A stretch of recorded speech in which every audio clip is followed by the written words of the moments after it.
Hello everyone, and welcome to Anomalous Archive, where we post scary stories to help you sleep. Please comment where you are listening to my videos from, since I believe it would be fun for all of us to know.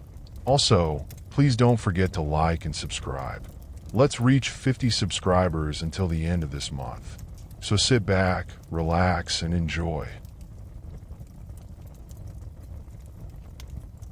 I've always been a sociable guy, or maybe just chatty. I never got tired of conversations. I love discussing the latest news, the weather outside, or talking about pets. I enjoyed listening to what people were interested in, what was new with them, what made them happy or upset. Like a sponge, I absorbed others' stories and shared details about my own life. I remember, in summer camp, the guys I shared a room with used to pretend to be asleep in the evenings just so they wouldn't have to listen to me. But I didn't take offense at all. I understood that I could talk anyone's ear off. I thought if I ever met someone as talkative as me, we'd chatter nonstop until our tongues fell off. In our building, every dog knew me. When I stepped into the yard, I greeted anyone I met. One time, I nodded to an old man sitting on the bench near the entrance. "Hello, Uncle George." "Hello, David, hello." The neighbor replied, his dry, wrinkled face stretching into a smile. He was a kind old man. He walked with a cane, wore a hearing aid, and often talked about his beloved grandchildren. I moved on and saw a woman carrying a full bag of groceries. "Hello, Isabella Moore." "Hello, David." The neighbor nodded. She had once been my kindergarten teacher, a good woman, patient, enduring my endless questions. How? Why? Where from? I trudged further and saw the twin sisters, Rose and Ruby. They were walking toward me. "Hi, David." One of them called out. "Hi." The other waved with a smile. They didn't know me well, so they were happy to see me. Usually, people my age try not to catch my attention and, spotting me from afar, look for ways to avoid me so I wouldn't talk their ears off.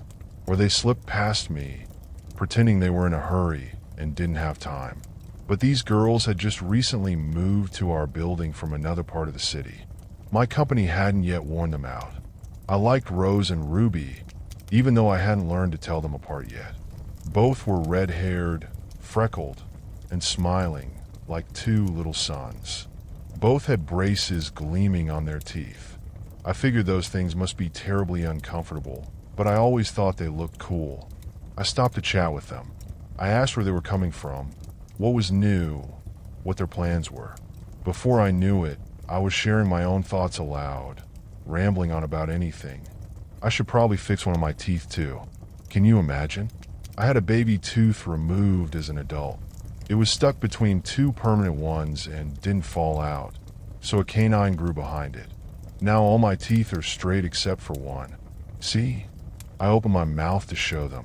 "It's fine, really barely noticeable," said one, either Rose or Ruby. "Do braces bother you a lot?" I asked. "They're only annoying when eating.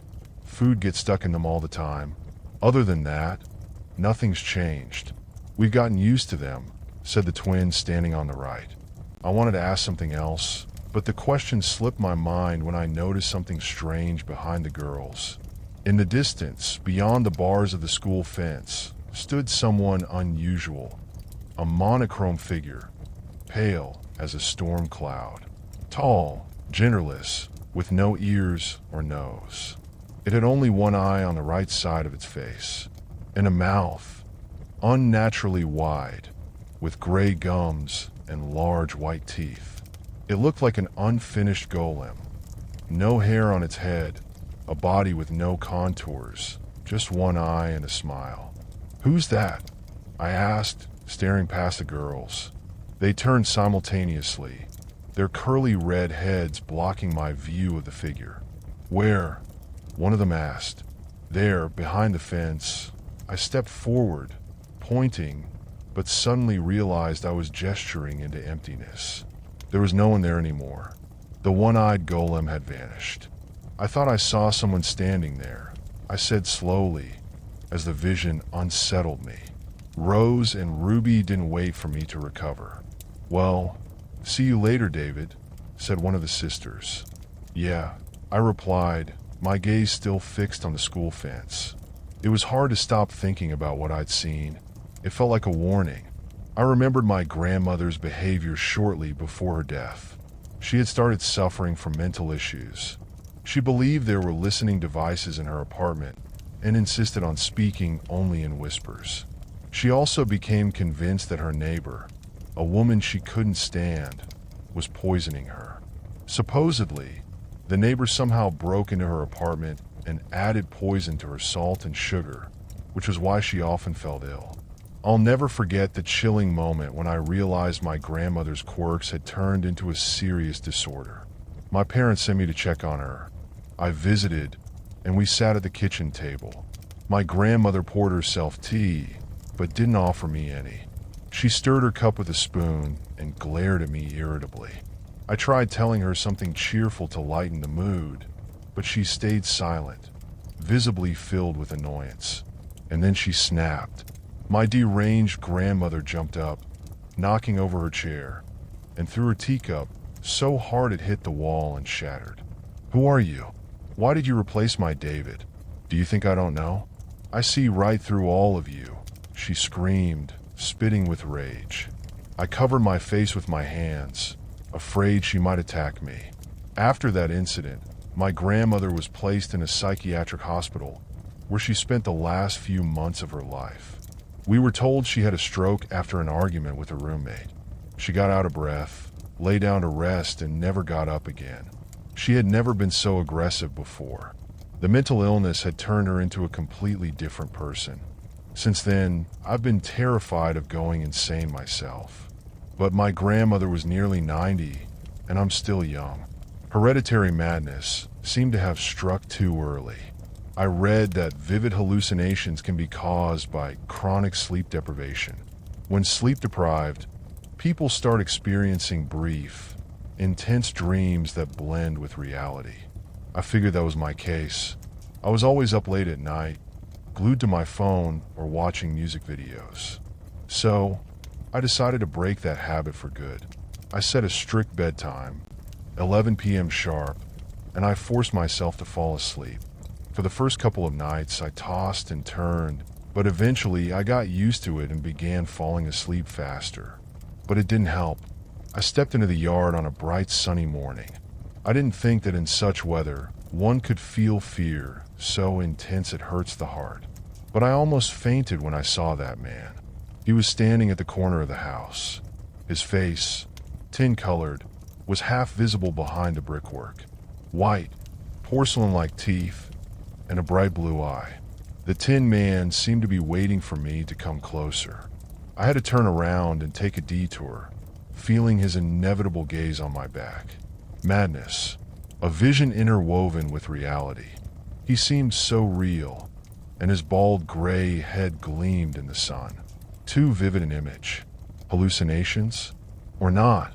Maybe the insane cannot distinguish delusion from truth, because there's no visible difference. For the first time in my life, I didn't want to talk to anyone. What if someone asked, "How are you, David?"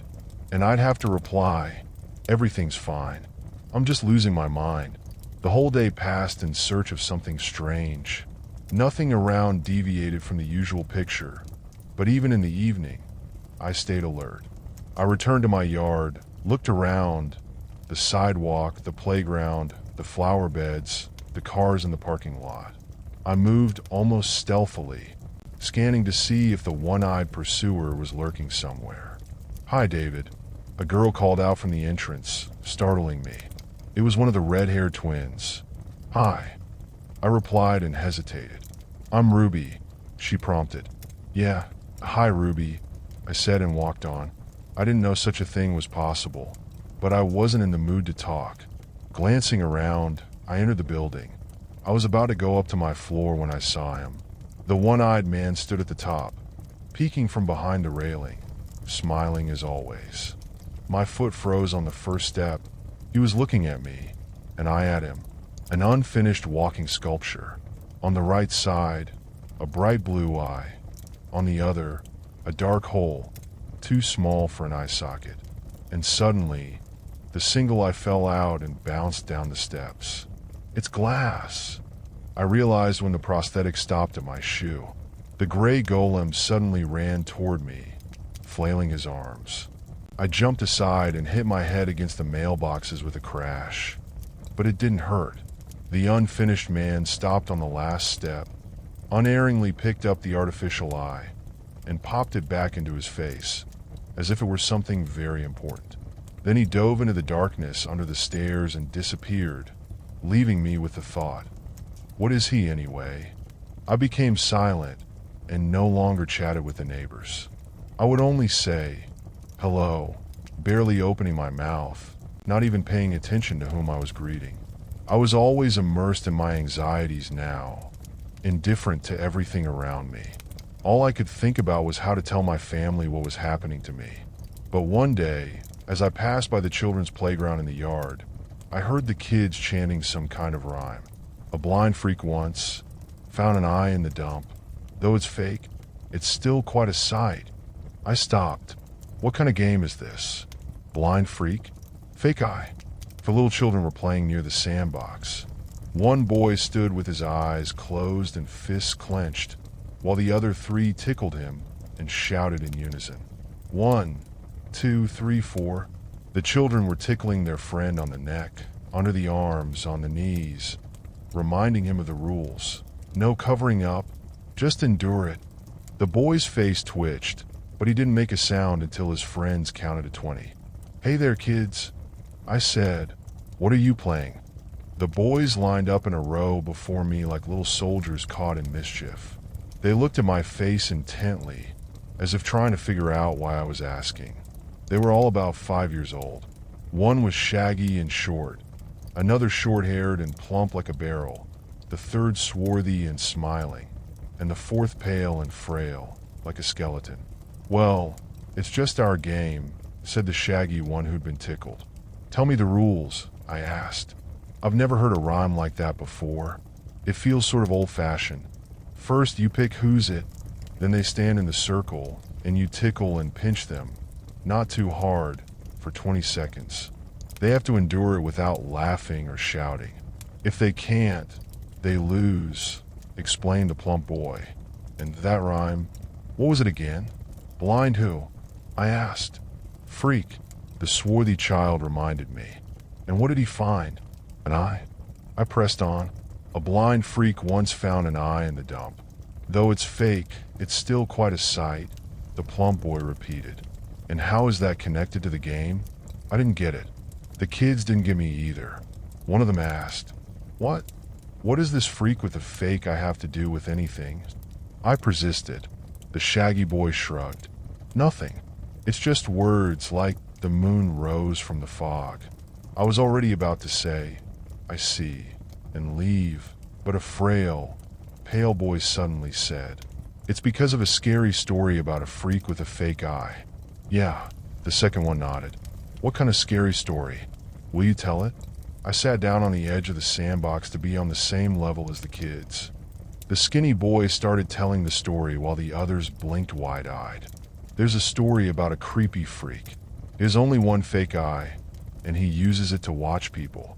If the eye is fake, how does he use it to watch? I asked.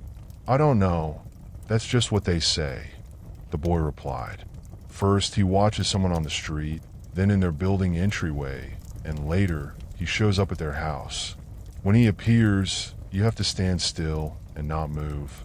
The freak will pinch and tickle you, and you have to endure it, because if you laugh or scream, he'll twist your neck right away. I never knew a child's words could make me shiver with nerves. A month ago, a tragedy happened in our building. A lonely woman, Olivia Smith, died. She wasn't that old yet. Neighbors grew concerned when she hadn't come out of her apartment or opened her door for a couple of days. They called the police. When the apartment was opened, she was found dead. It turned out she had died from a broken neck, but they ruled it an accident. She must have fallen and hit something. But now, all the details came together in my mind. The freak with the fake eye killed her, and now he's stalking me to do the same. The first time I saw him was behind the school fence, then near my house, and later in my building's entryway. He's getting closer and closer. We narrowly avoided him.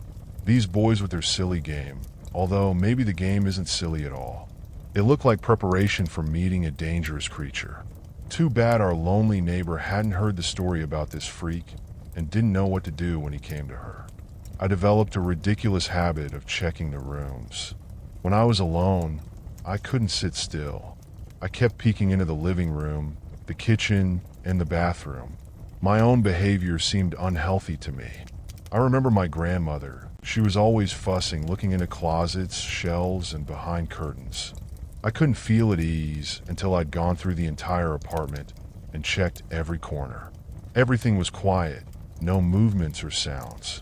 But this dead silence only scared me more.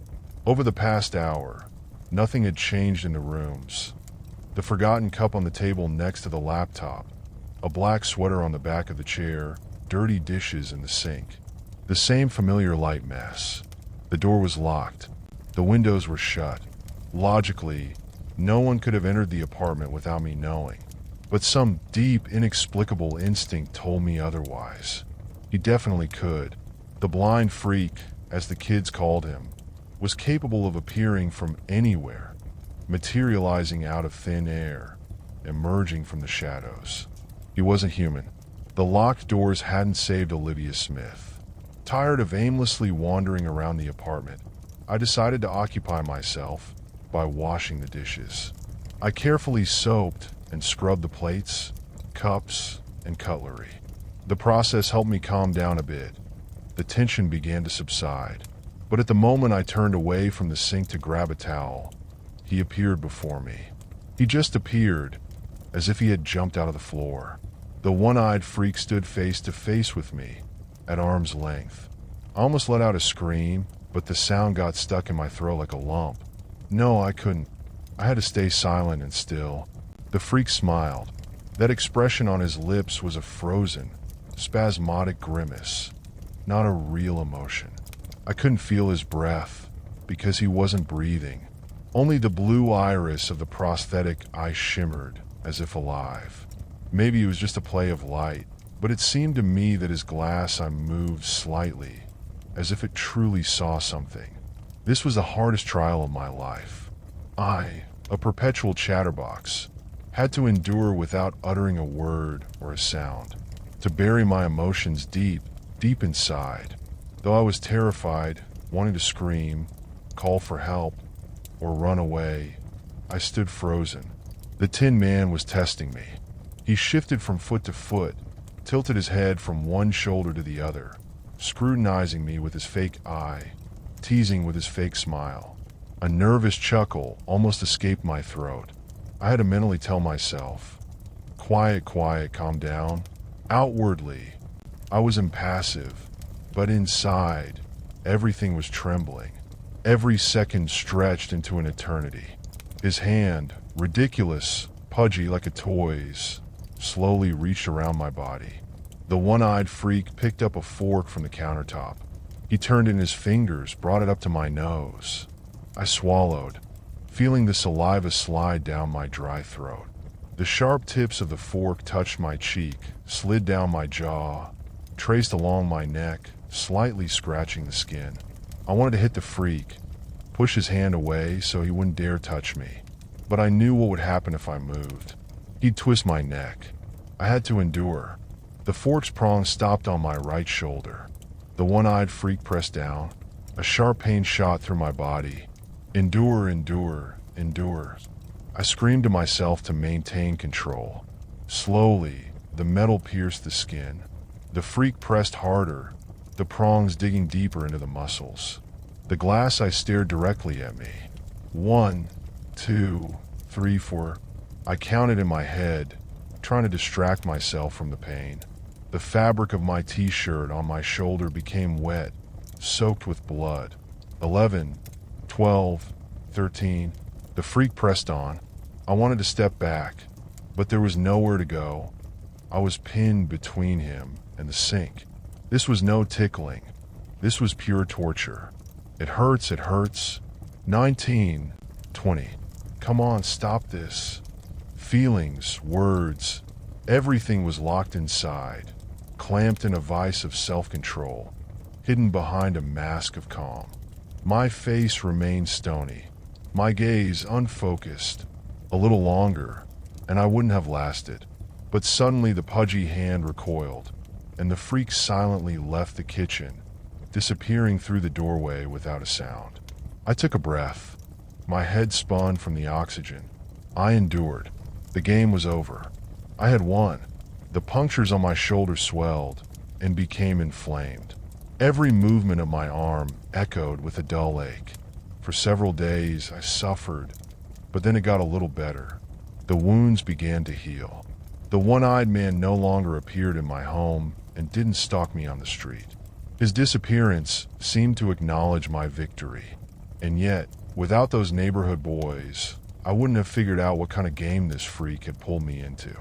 They were just little kids, but I wanted to meet them, to thank them for that accidental clue. They saved my life.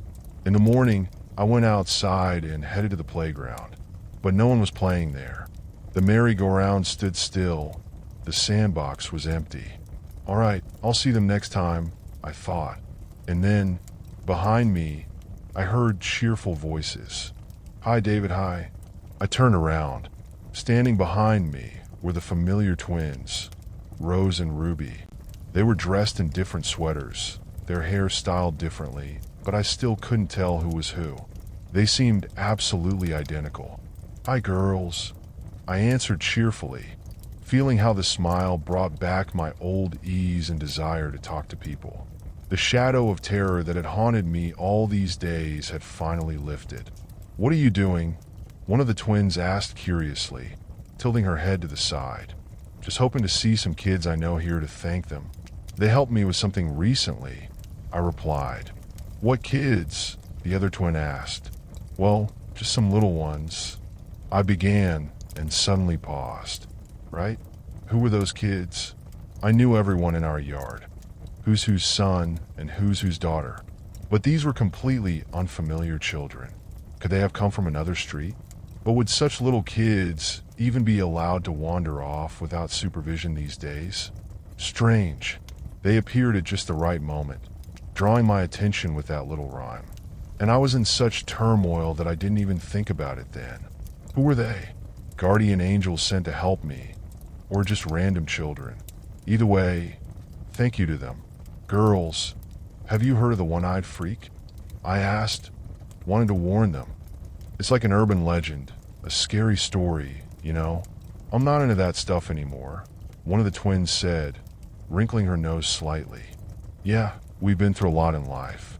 Too many scary things happened, her sister added quietly, lowering her eyes. There was a hidden pain in their words, and I didn't press further, only saying, but still, if you see someone strange around here, be sure to tell me, okay? The twins nodded and promised to keep me informed. We chatted a bit more about little things, and then went our separate ways. It seemed life had returned to normal. I was already beginning to forget about the one-eyed man. Walking through my yard, I greeted everyone I passed as usual. Hello, Isabella Moore. I called out to a neighbor coming out of the building.